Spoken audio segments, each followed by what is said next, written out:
I am a 35 years old female, a musician, playing gigs and at an orchestra as a violinist.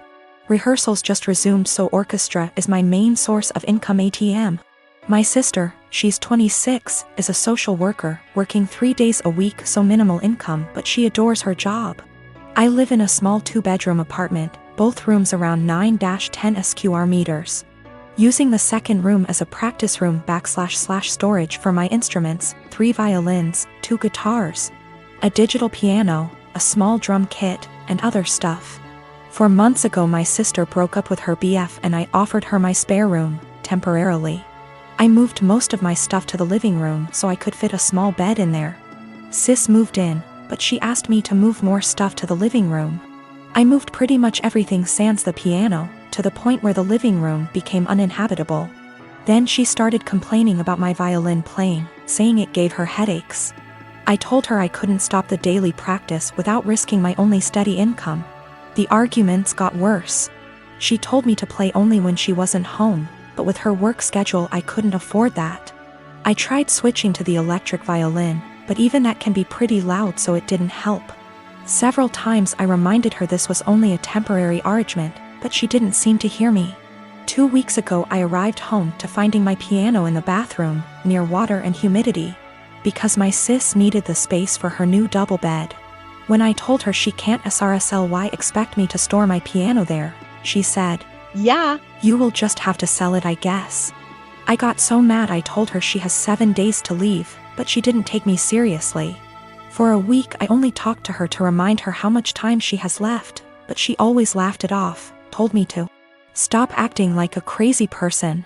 When the deadline came I boxed up all her stuff while she was at work, booked an Airbnb bedsit close by and drove her stuff there.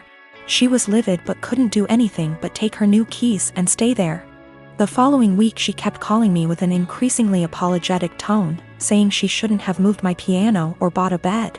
She promised she would put more effort into finding a new place. And by the end of the week I considered most of our issues at least addressed, so I drove to help her move back. But when I was carrying the first box down, she went, "I do hope you will at least stop with the violin this time." I absolutely refused to take more of that F******ing violin. I dropped the box, wished her good luck and left.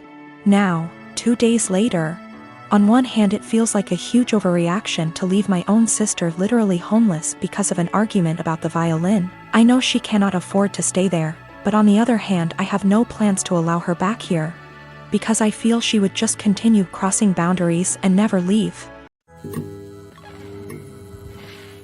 My ex Rose and I have a son, Jason. He is 15 years old. We broke up when Jason was 5. Rose has Jason on weekends.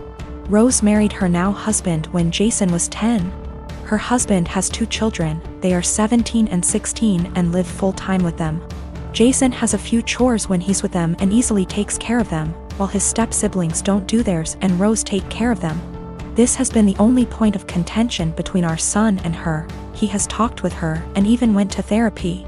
It was when Jason was 12 when we switched days. We stayed like that for a year and a half, but since things never really got better, we went back to our initial agreement. The situation is still the same, and a year ago Jason came to me complaining about it. I had run out of things to say to him when it comes to this subject, so I threw almost the same pep talk my old man said to me when I was about the same age as him. I told him that I understand that it sucks. While they can't do anything, you can do everything. You can cook, clean, do well in school, drive, handle your own money, and you even know how to handle the bills, and I'm not counting the things you've learned from your grandparents and your uncle. I can send you to live alone right now like my old man did with me, an inside joke. And I wouldn't worry, because even if you don't know how to do them, you take the time to learn. You are already ahead of many kids your age, even ahead of some adults. Do your part, and as long as she doesn't make you do their chores, let your mother take care of it. Just focus on spending time with her the way you've been doing so far. The world is going to hit your step-siblings hard one day. Jason took it well, and things have been going well until yesterday. He went out with his mother, and when they returned, they found their house a complete mess. I don't know what they did, but it was bad enough that Rose snapped and finally forced them to clean the house. The kids tried to get Jason to help them because they were struggling, but he refused, claiming it wasn't his mess. They kept nagging him and Jason told them that I was right, they are really useless. His mother asked him if I really said that, he said I didn't, but it can be summed like that. He called me at night telling me that he probably got me in trouble and explained the situation. Rose with her husband came today about what I said. I told them that I never called them useless and explained what I said. But useless never leave their minds and told me I'm an asshole and to stay out of their business. Rose and her husband comments were more about her kids, who I don't care, but when it comes to my son, of course I will. Jason wasn't standing there looking smug and calling them useless, he was in his room minding his business. The constant nagging and his mother's inability to stop them make him snap, that's when he called them useless. He knows he should ignore them or be more tactful, but I get it, his patience has limits just like everyone else. He apologized to his step-siblings before he came back to my house yesterday. He also apologized to me for kinda throwing me under the bus, but I told him it was unnecessary, everything cool between us. Why did he keep going to his mother? He wanted. Last year he was on the fence about going back, but after our talk, he finally accepted that his mother wasn't going to change and he decided to work around that because he still wanted a relationship with her. Their relationship actually got better, but after what happened, their relationship is going to change. We have to wait if it is for better or for worse. Him and I talked and he's still thinking about what to do, but he says that he'll probably do what he had planned last year. He will spend time with her but will not go to her house anymore. He's taking a few days to let things settle down and then he'll let his mother know. She is not going to like it, but alas, she's not in a position to demand or ask. I'm what the deaf, nonverbal audio, classify as hard-hearing, HH. Because I can communicate with hearing person without resorting sign languages or notes. I met my boyfriend, Alan, who is deaf about a year ago. I was the only person he could communicate at work with ASL, even though I only could sign basic words. Later, he began to teach me in more advanced ASL and we found out we have so much in common in TV, movies, books, tastes with similar goals and desires in life that we became best friends that evolved into a romantic relationship. We're going strong 9 months now and we're compatible in every area. It's the best and healthiest relationship I ever had and I'm always excited and giddy to see him at work or when we wake up together. He feels the same and we're talking moving each other as soon his lease is up in 3 months from now. 2 months ago, we decided to meet each other parents which all are hearing, he's their only deaf son. Alan met mine and it went fabulous. Then we met his parents, Irma and Paul. I thought we got along because they were smiling, gushing and laughing, but I'm beginning to believe they were putting their best masks for the sake of their son. One time on a family's birthday parties, Irma said in front of the ladies with me next to her, "It's so impressive you can talk with that speech impediment. I barely can understand you myself." She said as jokingly manner, but no one laughed, everyone glanced at each other awkwardly and I just stared at her. Then excused myself. At first I wasn't sure if she meant as generational ignorant way like, who's the woman in the relationship? To the gays. I didn't mention to my boyfriend because I was hoping it was only time remark. It wasn't. They made more comments, mostly Irma, about me struggling pronunciation or grammars, using sign language incorrectly and not teaching me the right one like Alan would do, or not having deaf//HH friends or not going more to deaf community and so on. It happened so gradual and subtle that I didn't realize they were being insulting to my face that to this day I still wonder. Most of the time they would make those comments without Alan nearby. I mentioned to Alan few times and he told me that maybe they were worried I might not understand the deaf culture. He talked to them that saying those things weren't helpful and he would appreciate if they would shut it up. They didn't. Few weeks ago at barbecue party, Irma and Paul sort of insinuated about my parent for not giving best tool for me, saying it was a shame that my parent didn't put me in deaf school or letting me to get cochlea implant or letting me to study abroad in non-deaf university program. They made it sound as if my parent crippled me as person because my social and emotional network didn't consist the right people.